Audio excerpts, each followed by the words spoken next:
ದೃಶ್ಯ ಮತ್ತೊಂದು ಅದು ಒಂದೊಂದು ವಿಶಿಷ್ಟವಾದ ಸ್ಥಾನಗಳನ್ನು ಎಕ್ಸ್ಪ್ಲೋರ್ ಮಾಡೋದು. ಆ ಟೈಮಿಗೆ ಅವರು ಶೂಟಿಂಗ್ ಮಾಡ್ತಿದ್ರು. ನನ್ನ ಸ್ಟೇಟ್ಮೆಂಟ್ ಇದ್ದಾರೆ. ನನ್ನ ಹೆಸರು ರವಿ ಅಂತ. ಆ್ಯಕ್ಚುಲಾಗಿ ಈ ಪ್ಲೇಸ್ ಬಗ್ಗೆ ತುಂಬ ಕೇಳಿದ್ದೆ, ನಿಮ್ಮ ಬಗ್ಗೆನೂ ಕೇಳಿದ್ದೆ. ಈ ಪ್ಲೇಸ್ ಅಂದರೆ ಯಾವ ರೀತಿ ನಮಗೆ ಪರಿಚಯ ಕೊಡೋದಕ್ಕೆ ನೀವು ಟ್ರೈ ಮಾಡ್ತೀರಾ ಸರ್? ಇದು ವಿಶೇಷವಾಗಿ ರಾಮದೇವರ ಬೆಟ್ಟ ಅಂತಲೇ. ಭಾಳ ರಾಮಾಯಣ ಕಾಲದಲ್ಲಿ ರಾಮ ಒಂದು ದಿನ ಇದ್ದಂಥ ಒಂದು ಕ್ಷೇತ್ರಗಳಲ್ಲಿ ಇದು ಒಂದು, ರಾಮನ ಗಮನ ಸ್ಥಳಗಳಲ್ಲಿ ಇದು ಒಂದು. ಇದರ ಹಿಂದೆ ದೇವರಾಯನದುರ್ಗ ನಾಮಚಿಲುಮೆ ಇದೆ, ಹಾಗೆ ಇಲ್ಲಿನ ಮುಂದೆ ಲೇಪಾಕ್ಷಿ ಇದೆ. ಇನ್ ಬಿಟ್ವೀನ್ ಸ್ಟೇಜು ನಕ್ಷತ್ರಾಕಾರದಲ್ಲಿರುವಂಥ ಪರ್ವತ ಇದೆ, ಏಕಶಿಲಾ ಬೆಟ್ಟಗಳಲ್ಲಿ ಇದು ಒಂದು. ಹಾಗೆ ಇಲ್ಲೊಂದು ಅಜ್ಜಿ 1976ರಲ್ಲಿ ಇಲ್ಲಿ ಬಂದು ಸಾವಿತ್ರಮ್ಮ ಅಜ್ಜಿ ಅನ್ನೋರು ಇಲ್ಲಿ ನಿರ್ಮಲವಾಗಿದ್ದರಿಂದ ಈ ಆಶ್ರಮನ ಪ್ರಾರಂಭ ಮಾಡಿದರು. 77-78ರಲ್ಲಿ ದೇವ ಪ್ರತಿಷ್ಠಾಪನೆ ಆಯಿತು. ಇಲ್ಲಿನ ಗಂಪಲಲ್ಲಿ ಶಾಸ್ತ್ರಿಗಳು ಇವೆಲ್ಲ ಈ ಪ್ರತಿಷ್ಠಾಪನೆ ಎಲ್ಲ ಮಾಡಿದ್ದಾರೆ. ಹಾಗೆ ರಾಮದೇವ ಬೆಟ್ಟ ರಾಮನಿಗೆ ಸಂಬಂಧಪಟ್ಟಂತೆ ರಾಮನ ಗಮನ ಸ್ಥಳಗಳಲ್ಲಿ ಒಂದು. ಉಳಿದಂತೆ 2004ರಿಂದ ಇದು ಸುರಭಿ ಗೋಶಾಲೆ, ಗೋ ಸಂರಕ್ಷಣೆ, ಗೋವಿಗೆ ಸಂಬಂಧಪಟ್ಟಂತೆ ಸುಮಾರು 30 ರೀತಿಯ ವಿಷಯಗಳನ್ನು ಅಧ್ಯಯನ, ಅನುಷ್ಠಾನ, ಅಧ್ಯಾಪನ ಮಾಡಲಿಕ್ಕಾಗಿ ಇದೊಂದು ಜಾಗ ಇದೆ. ನೀವು ನಿಧಾನಕ್ಕೆ ಇದನ್ನು ನೋಡ್ತಾ ಹೋಗ್ಬೋದು. ಇಲ್ಲ ಸರ್, ಆ್ಯಕ್ಚುಲಾಗಿ ನನಗೆ ಈ ಪ್ಲೇಸಿಗೆ ಬಂದ ತಕ್ಷಣ ಏನೋ ಒಂಥರ ಪಾಸಿಟಿವ್ ವೈಬ್ ಅನ್ನಿಸ್ತು. ಸಾಕಷ್ಟು ಕಡೆ ಒಂದಷ್ಟು ಪದಗಳನ್ನ ನೋಡ್ತಾ ಹೋದ್ರೆ, ಅಂದರೆ ಸುರಭಿ ಪ್ರಶಿಕ್ಷಣ ಅಂತ ಹೇಳ್ತಾ ಹೋಗ್ತಾರೆ, ಗೋಶಾಲೆ ಅಂತ ಹೇಳ್ತಾ ಹೋಗ್ತಾರೆ, ಇನ್ನೊಂದು ಬಯೋಡಿವರ್ಸಿಟಿ ಅಂತ ಹೇಳ್ತಾರೆ, ಜೀವ ವೈವಿಧ್ಯತೆ ಅಂತ ಹೇಳ್ತಾರೆ, ಸುತ್ತಲೂ ಪರಿಸರ ಇದೆ, ಒಂಥರ ಮೆಡಿಸಿನಲ್ ಹಬ್ಸ್ ಅಂತ ಹೇಳ್ತಾರಲ್ಲ, ಆ ಪ್ಲಾಂಟೇಶನ್ ಎಲ್ಲ ಇಲ್ಲಿ ಸಿಗುತ್ತೆ ಅನ್ನೋ ಒಂದು ನನಗೆ ಅಷ್ಟಾಗಿ ತಿಳುವಳಿಕೆ ಇಲ್ಲ. ಬಟ್ ಕೆಲವರೆಲ್ಲ ಹೇಳ್ತಾ ಹೋಗ್ತಾರೆ, ಈಗ ರಾಮದೇವರ ಬೆಟ್ಟ ಅಂದ ತಕ್ಷಣ ಹೇಗೆ ಸರ್ ಇದೆಲ್ಲ? ಅಂದರೆ ಎಲ್ಲವೂ ಕೂಡ ಇಲ್ಲಿದೆ. ಇಲ್ಲೊಂದು ಉದ್ದೇಶಪೂರ್ವಕವಾಗಿ ಇದನ್ನೊಂದು ಭಾರತೀಯತೆ ನೆನಪಿಟ್ಕೊಂಡು ಮಾಡಿರುವಂಥ ಒಂದು ಪ್ರಯೋಗ. ಕಳೆದ 20 ವರ್ಷಗಳಿಂದ ಯಾವುದೇ ರೀತಿ ಕೆಮಿಕಲ್ ಇನ್ಫ್ಲೂಯೆನ್ಸ್ ಇಲ್ಲದೆ ಇರುವಂತೆ ಮಾಡಬೇಕು ಅಂತ ಒಂದು ಪ್ರಯತ್ನ ಮಾಡಿತ್ತು. ಹಾಗೆ ಇದು ನೆಲದ ಮೇಲೆ ತೀವ್ರ ಬಂಡೆ, ನಾನು ಇರುವ ಜಾಗದಿಂದ 200 ಮೀಟರ್ ರೇಡಿಯಸಲ್ಲಿ ಎಲ್ಲೂ ನೆಲನೇ ಇಲ್ಲ, ಏಕಶಿಲೆ.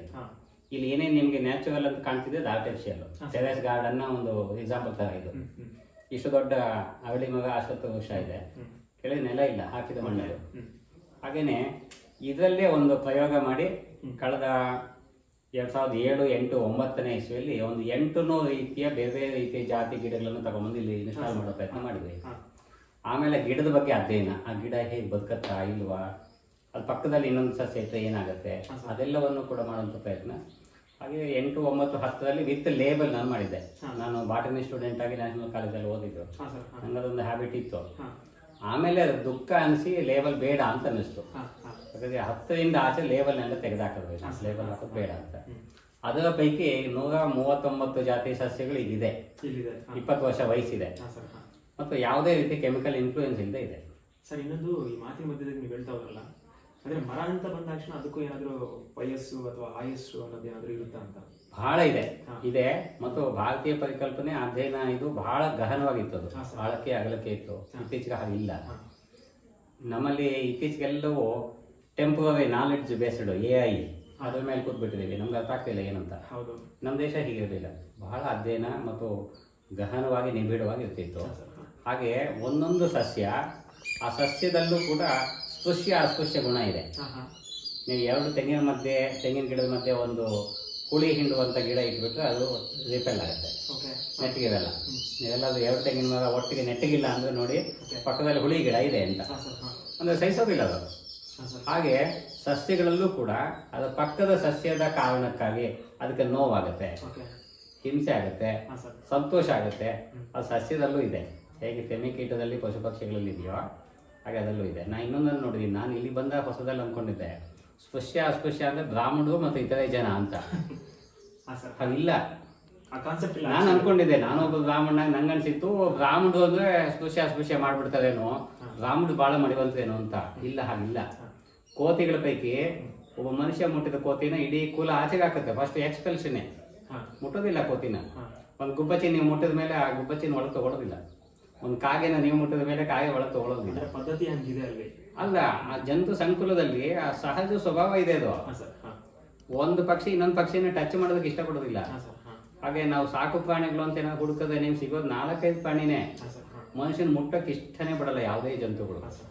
ಕೇವಲ ನಾಯಿ, ಬೆಕ್ಕು, ಕೋಳಿ, ಕುರಿ, ಮೇಕೆ ಮತ್ತು ಹಸು, ಎಮ್ಮೆ ಇಷ್ಟು ಬಿಟ್ಟು ಬೇರೆ ಜಂತುಗಳು ಮನುಷ್ಯನ ಸಹಿಸೋದಿಲ್ಲ, ಆಸಕ್ತಿ ಪಡ್ತವೆ, ವೆಜಿಟೇಷನ್. ಇಲ್ಲಿ ಬಂದ ಮೇಲೆ ನಾನು ನೋಡಿದ್ದು ಕಂಡಿದ್ದದು. ನಾನು ಬೇಸಿಕಲಿ ಆಟೋಮೊಬೈಲ್ ಸೆಕ್ಟರಲ್ಲಿ ಬಂದೆ. ನನ್ನ ತಂದೆ ಆಟೋಮೊಬೈಲ್ ಇಂಜಿನಿಯರು, ನಾನು ಆಟೋಮೊಬೈಲ್ ಸೆಕ್ಟರಲ್ಲಿ ಬೆಳೆದವನು. ನಾನು ದಿಲ್ಲಿ ಅದು ಇದು ಅಂತ ಓಡಾಡ್ಕೊಂಡಿದ್ದೆ. ಇಲ್ಲಿ ಬಂದ ಮೇಲೆ ಗೊತ್ತಾದಂಥ ವಿಷಯಗಳು ಕೇಳಿದ್ರೆ ನನಗೆ ಅದ್ರ ಬಗ್ಗೆ ಇದು ಅಫೆಕ್ಷನ್ ಜಾಸ್ತಿ ಆಗ್ತಾ ಹೋಯ್ತು. ಅದೇ ಸರ್, ನನಗೆ ಅನಿಸಿರೋದೇ, ನೀವು ಒಂದು ಕಡೆ ನೋಡಿದ್ರೆ ಬಯಾಲಜಿ ಸೈನ್ಸ್ ಅಂತೀರಾ, ಇನ್ನೊಂದು ಕಡೆ ದೇವರ ಆರಾಧನೆ ಅಂತೀರಾ. ಹೇಗೆ ಅಂತ ಈ ಕನೆಕ್ಟಿವಿಟಿ ಎಲ್ಲ ಅಂತ, ಒಂದು ಕಡೆ ದೇವರು, ಮತ್ತೊಂದು ಕಡೆ ನಿಜವನ್ನು ಹೇಳುವಂಥ ಒಂದು ಸೈನ್ಸ್, ಹಿಂಗೆ ಸರ್? ಅಲ್ಲ, ನಿಜ ಅಂದ್ರೆ ಇನ್ನೊಂದು ನನಗೆ ಇನ್ನೂ ಅರ್ಥ ಆಗಿಲ್ಲ. ನಾನು ಬೆಳೆದದ್ದು ಕಮ್ಯುನಿಸ್ಟ್ ಕ್ಷೇತ್ರ ಬಾಗೇಪಲ್ಲಿಯಿಂದ. ಎಲ್ಲವನ್ನು ಉಲ್ಟಾ ಪ್ರಶ್ನೆ ಮಾಡೋ ಅಭ್ಯಾಸ. ನಿನ್ಗೆ ಯಾಕೆ ಬೆಲೆ ಕೊಡಬೇಕು ಅನ್ನೋ ಮನಸ್ಸು. ಹಾಗಿದ್ದಂತೆ ಮತ್ತೆ ಎಲ್ಲ ತರ್ಕನೇ ಇದ್ರೆ ಸರಿ, ಇಲ್ಲಾಂದ್ರೆ ಸುಳ್ಳು ಅಂತ. ದೇವರು ಸುಳ್ಳು, ಅದೇ ನೀವು ಮೂಢನಂಬಿಕೆಗಳು ಹಚ್ಚಕ್ ಮಾಡ್ತೀವಿ, ಬ್ರಾಹ್ಮಣರು ಸುಳ್ಳು, ನಮ್ಮನ್ನ ಎಕ್ಸ್ಪ್ಲಾಯ್ಟ್ ಮಾಡಕ್ಕಿದ್ದಾರೆ, ನನ್ನ ಮನಸ್ಸಲ್ಲಿ ಇತ್ತಿದ್ದು. ಆಮೇಲೆ ಗೊತ್ತಾಗಿದ್ದು ಹೇಗಿದೆ, ನಾನು ತಿಳ್ಕೊಂಡಿದ್ದೇನು, ಇಲ್ಲೆಲ್ಲಿ ವ್ಯತ್ಯಾಸಗಳಿದೆ ಅಂತ ಕಾಣಿಸ್ತು. ಆ ಕಾಣಿಸಿದಾಗ ಅರ್ಥ ಆಗಿದ್ದ ವಿಷಯಗಳೇ ಬೇರೆ. ನೀವು ಆಳಕ್ಕೆ ಇಳಿದು ನೋಡಿದ್ರೆ ಅಷ್ಟೊಂದು ಅಸಹ್ಯಕರವಾಗಿಲ್ಲ ಸಮಾಜ ಆಗಲಿ, ಭಾರತೀಯತೆ ಆಗಲಿ. ಇಲ್ಲಿ ಬಂದ್ಮೇಲೆ ಗೊತ್ತಾಯ್ತು. ನಾನು ಆ ವಿಷಯ ಬಿಡ್ತೇನೆ. ಈ ಉಳಿದಂತೆ ಬಯೋಡೈವರ್ಸಿಟಿ ಅಂತಂದ್ರೆ ಅದರಲ್ಲಿ ಕನ್ನಡದ ಒಂದು ನಾನು ನೋಡಿ ನಂಗೆ ನೆನಪಾಯ್ತು. ನಾನು ಗಿಡ ಇಡಕ್ಕೆ ಹೋದಾಗ 10 ಮಗ ಹಾಕ್ಬೇಕಾದ್ರೆ ಅತ್ತಿ ಮಗ ಹಾಕು, 10 ಮರ ಹಾಕ್ಬೇಕಾದ್ರೆ ಅತ್ತಿ ಮಗ ಹಾಕು, ಅತ್ತಿ ಮಗ 20 ಮಗ ಹಾಕ್ಬೇಕಂದ್ರೆ ಇಪ್ಪೆ ಮಗ ಹಾಕು ಅಂತ ಹೇಳಿದ್ರು. ನನ್ಗೆ ಎರಡೂ ಆಶ್ಚರ್ಯ. ಅತ್ತಿ ಮಗನೂ ಲಾಭದಾಯಕ ಅಲ್ಲ, ಇಪ್ಪೆ ಮಗನೂ ಲಾಭದಾಯಕ ಅಲ್ಲ ಅಂತ ನಾನು ಯೋಚನೆ ಮಾಡಿದ್ದೆ. ಆಮೇಲೆ ಗೊತ್ತಾಗಿದ್ದು, ಒಂದು ಅತ್ತಿ ಮಗ ಔದುಂಬರ ವೃಕ್ಷ ಇತ್ತು ಅಂದ್ರೆ ಆ ಹಣ್ಣಿಗಾಗಿ ನಿರಂತರ ಎಲ್ಲೆಲ್ಲೂ ಹಸಿದಂತ ಪಕ್ಷಿಗಳೆಲ್ಲ ಓಡ್ ಬರ್ತವೆ. ಅಲ್ಲಿ ಏನೋ ಒಂದು ಹಣ್ಣು ತಿನ್ನುತ್ತೆ, ಎಲ್ಲೋ ತಿಂದು ಬಂದಿರೋ ಹಣ್ಣಿನ ಬೀಜನ ಇಲ್ಲಿ ಹಾಕಿ ಹೋಗುತ್ತೆ. ಹಾಗಾಗಿ ಎಲ್ಲಿ ಅತ್ತಿ ಮಗ ಇದೆಯೋ, ಔದುಂಬರ ವೃಕ್ಷ ಇದೆಯೋ, ಅಲ್ಲಿ 10 ಜಾತಿಯ ಬೀಜಗಳು ತಂತಂತ ನೆಲದಲ್ಲಿ ಬೀಳುತ್ತೆ ಮತ್ತು ಪರಿಪಕ್ವ ರೀತಿಯಲ್ಲಿ ಬೀಳುತ್ತೆ. ಹಾಗಾಗಿ ಅಲ್ಲಿ 10 ಮಗ ಆಗತ್ತೆ. ನಾವು ಬರೀ ಕಲ್ಪನೆ ಮಾಡಿದ್ವಿ. ಕಲ್ಪನೆ ಸುಲಭ ಎಲ್ಲಿಂದ ಅಂದ್ರೆ ಅತ್ತಿ ಮಗ ಹಾಕಿದ್ರೆ. 20 ಆಗ್ಬೇಕಂದ್ರೆ ಇಪ್ಪೆ ಮಗ ಹಾಕು ಅಂತ. ಇಪ್ಪೆ ಹಣ್ಣು ತಿನ್ನೋದಕ್ಕೆ ಬರುವಂತ ಹಕ್ಕಿಗಳು ಕೂಡ ಅಂತದ್ದೇ. ಇಪ್ಪೆ ಮಗ ಹಾಕಿದ್ರೆ 100 ವರ್ಷ ಬದುಕುವಂತ ಗಿಡ. ಹಾಗಾಗಿ ಅದ್ರ ಹಿನ್ನೆಲೆ ನೋಡಿದ್ರೆ ನಮ್ಮ ದೇಶದಲ್ಲಿ ಯಾವುದೇ ಒಬ್ಬ ಮಹಾರಾಜ ಪುಣ್ಯ ಕಾರ್ಯ ಮಾಡ್ಬೇಕಂದ್ರೆ 100 ಹಿಪ್ಪೆ ಮಗ ಹಾಕು ಅಂತ ಹೇಳ್ತಿದ್ದಂತೆ. ಎಲ್ಲೆಲ್ಲಿ ಗುಂಡು ತೋಪಿದೆ, ಸಂತೆ ಇದೆ, ಜಾತ್ರೆ ಇದೆ ಅಂದ್ರೆ ಹಿಪ್ಪೆ ಮಗ ಹಾಕೋದಂತೆ. ಈ ಹಿಪ್ಪೆ ಮಗ 100 ಅಡಿ ಎತ್ತರಕ್ಕೆ ಬೆಳೆಯುತ್ತೆ, ಎಂಥ ಬರಗಾಲದಲ್ಲೂ ಬದುಕತ್ತೆ. ಹಿಪ್ಪೆ ಎಣ್ಣೆ ಮಡಿವಂತ ಎಣ್ಣೆ. ಆ ಎಣ್ಣೆ ಹಾಕ್ಕೊಂಡು ಗುಹೆಯಲ್ಲಿ ಪಂಜಿಗೆ ಎಣ್ಣೆ ಹಾಕಿ ಕುದುರೆ ಮೇಲೆ ಹತ್ತಿ ವೇಗವಾಗಿ ಗುಹೆ ಒಳಗೆ ಹೋಗ್ಬೋದು. ಗುಹೆ ಹೋಗ್ತಾ ಹೋಗ್ತಾ ಹೋಗ್ತಾ ಎನರ್ಜಿ ಲೆವೆಲ್ ಕಮ್ಮಿ ಆಗುತ್ತೆ, ಆಕ್ಸಿಜನ್ ಡ್ರಾಪ್ ಆಗ್ತಾ ಹೋಗುತ್ತೆ, ಕಾರ್ಬನ್ ಡೈಆಕ್ಸೈಡ್ ಜಾಸ್ತಿ ಆಗುತ್ತೆ, ಮನುಷ್ಯ ಅಕಸ್ಮಾತ್ ಬರ್ತಾನೆ. ಆದರೆ ಈ ಎಣ್ಣೆ ಹಾಕಿ ಎಷ್ಟು ಸ್ಪೀಡಾಗಿ ಓಡಿದ್ರು ದೀಪ ಆಗೋಗೋದಿಲ್ಲ, ಆಕ್ಸಿಜನ್ ಕಮ್ಮಿ ಆಗೋದಿಲ್ಲ, ಕಾರ್ಬನ್ ಡೈಆಕ್ಸೈಡ್ ಜಾಸ್ತಿ ಆಗಲ್ಲ. ಇದು ನೋಡ್ರಿ, ನಮ್ಮ ಹಳೆ ನೀವು ಯಾವ ಸಿನಿಮಾಗಳಲ್ಲಿ ನೋಡ್ಬೋದು ಈ ಕಥೆನ. ಪಂಜ್ ಇಟ್ಕೊಂಡು ಹೋಗ್ತಿದ್ರು ಕುದುರೆ ಮೇಲೆ. It is possible. ಗೊತ್ತಾಗಲ್ಲ. ನಿಮ್ಮ ಹತ್ರ ಈಗ ಯಾವ ಪೆಟ್ರೋಲ್ ಡೀಸೆಲ್ ಹಾಕಿದ್ರು ಹಂಗೆ ಉರಿಯಲ್ರಿ. ತೊಗೊಂಡು ಓಡಿದ್ರಿ ಬೇಕಾಗತ್ತೆ, ನಾವು ಸೈಕಲ್ ಮೇಲೆ ಹೋಗ್ಲಿಕ್ಕಾಗತ್ತಾ, ಬೈಕಲ್ಲಿ ಆಗುತ್ತೋ.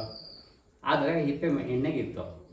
ಈ ಹಿಪ್ಪೆ ಎಣ್ಣೆ, ಹಿಪ್ಪೆ ಬೀಜ, ಹಿಪ್ಪೆ ಗಿಡ ಎಲ್ಲಿದೆಯೋ ಅಲ್ಲಿ ಋತುಮಾನಕ್ಕೆ ತಕ್ಕಂತೆ ಮಳೆ ಬೀಳ್ತಿತ್ತಂತೆ. ಸರ್, ಇಲ್ಲಿ ಹೇಗೆ ಹಾಗಾದ್ರೆ ಹಿಪ್ಪೆ ಗಿಡಗಳು ಏನಾದರೂ ಜಾಸ್ತಿ ಇದೆಯಾ ಅಂತ? ಒಂದು 20 ಹಿಪ್ಪೆ ಮಗ ಹಾಕಿದ್ದೀನಿ ನಾನು, ಬಹಳ ಚೆನ್ನಾಗಿದೆ. ಹಾಗೆ ಒಂದು 20 ನೇರಳೆ ಮಗ ಇದೆ. ಹೀಗೆ 20-20ರ ಸಂಖ್ಯೆಯಲ್ಲಿ ಸುಮಾರು ಬೇರೆ ಬೇರೆ ಗಿಡನ ಹಾಕಿದ್ವಿ ನಾವು. ಇಲ್ಲಿ ಖರ್ಜೂರನೂ ಇದೆ, ಹಾಗೆ ರುದ್ರಾಕ್ಷಿನೂ ಇದೆ, ಹಿಮಾಲಯದ್ದು. ಮಹಬೂಬಿಲ್ ಬೆಳೆಯುವಂಥ ಖರ್ಜೂರ ಇಲ್ಲಿ ಚೆನ್ನಾಗಿ ಬೆಳೆದಿದೆ. ಹೀಗೆ ಬೇರೆ ಬೇರೆ ರೀತಿಯ ಗಿಡಗಳು. ಆಮೇಲೆ ಅದರ ಬಗ್ಗೆನೂ ಒಂದು ಸಣ್ಣ ಅಧ್ಯಯನ, ಅಥವಾ ನೀವು ಅಧ್ಯಯನ ಮಾಡೋದಾದ್ರೆ ನಮ್ಮ ಸಪೋರ್ಟ್. ಸರ್ ಆಕ್ಚುಲಿ ನಾನು ಇಷ್ಟೊತ್ತು ಏನು ಕೇಳಿದ್ನೋ, ರಾಮದೇವರ ಬೆಟ್ಟ ಅಥವಾ ರಾಮನ ಬಗ್ಗೆ ಪ್ರತೀತಿಯನ್ನ, ಅಂದರೆ ಈ ಪ್ಲೇಸಲ್ಲಿ ಅಥವಾ ಈ ಟೆರಿಟೋರಿಯಲ್ಲಿ ಈ ದೇವರನ್ನು ಮಾತ್ರ ನಾವು ನೋಡ್ಬೋದಾ ಅಥವಾ ಬೇರೆ ಯಾವುದಾದ್ರೂ ದೇವರನ್ನು ನೋಡ್ಬೋದಾ ಅಂತ? ಇಲ್ಲಿ ವಿಶೇಷವಾಗಿ ಈ ಜಾಗದಲ್ಲಿ ರಾಮನಿಗೆ ಇಷ್ಟ ದೈವ ಶಿವ.